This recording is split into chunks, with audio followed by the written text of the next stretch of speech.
Hello friends, यदि आपने कोई प्रॉपर्टी परचेज़ की है या करने जा रहे हैं तो कुछ चीज़ों का ध्यान रखें।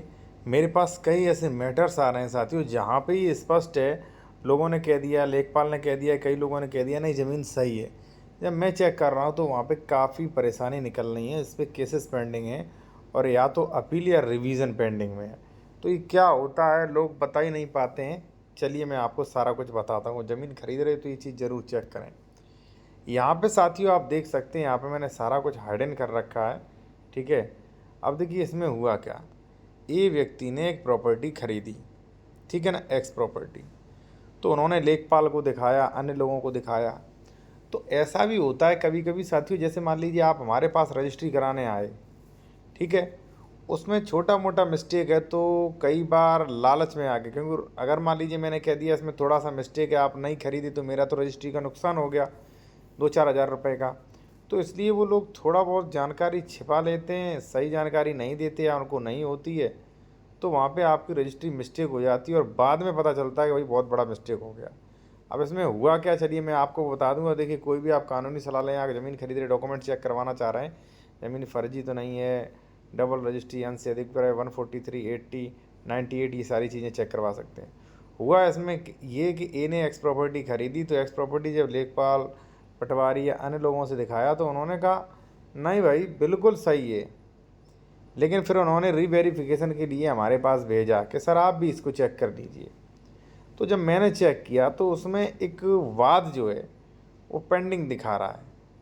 अब उन्होंने तो इतना दिमाग लगाया नहीं भाई, वो बेचारे जाने भी क्या। और ये वाद जो था वो यूपीआरसी धारा 2210 में था, यहाँ पे आप देख सकते साथियों।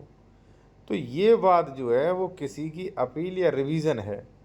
अब यहाँ पे आप देख सकते हैं, यहाँ पे तारीख भी पड़ रही है 29/5/2025, 5/5/2025, ये तारीख भी पड़ रही है।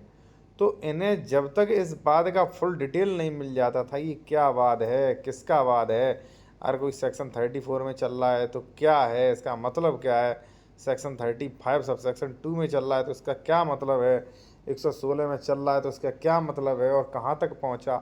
तो अगर कोई वाद पेंडेंसी में है तो आप ये चेक करिए इसका क्या मतलब है, फ्यूचर में क्या दिक्कत होगा।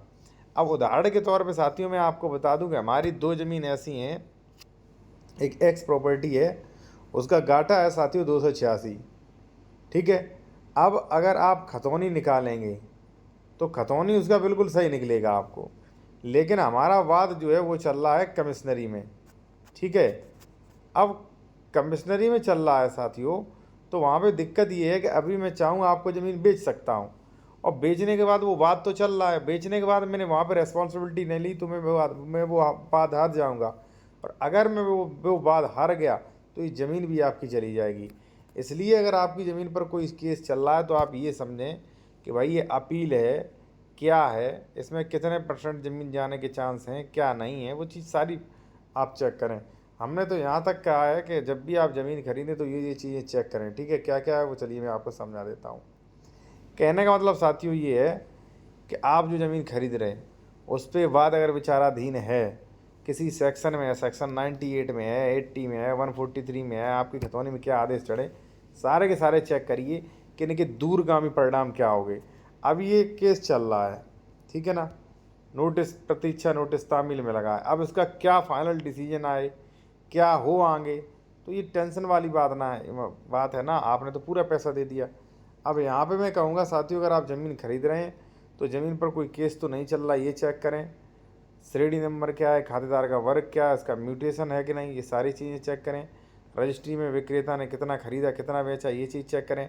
आप चाहें तो ये सारी चीज़ें हमारे द्वारा भी चेक करवा सकते हैं। कॉन्टैक्ट नंबर हमारा वीडियो के डिस्क्रिप्शन में मिल जाएगा, ठीक है। विक्रेता के साथ डबल रजिस्ट्री वाला फ्रॉड तो नहीं हुआ। कई बार क्या होता है कि जैसे मान लीजिए मेरे साथ फ्रॉड हो गया, तो मुझे मन में होता है कि जल्दी से जल्दी ये ज़मीन हटे। प्लॉट नंबर का मिलान करेंगे भाई, जो पिछलियाँ रजिस्ट्रियाँ हुई हैं वो सेम प्लॉट नंबर है, कोई चेंज तो नहीं हो गया है, ठीक है। और ज़मीन प्लॉट का सरकारी नक्शा लेआउट चेक करें, 143/80 चेक करें, भौतिक कब्जा सत्यापन आप चेक कर सकते हैं, ठीक है। कम से कम ये चीज़ें साथियों चेक करें, और उस पर कोई केसेस वगैरह हैं तो आप डीपली जाएं, किसका मतलब क्या निकलेगा, ठीक है जी।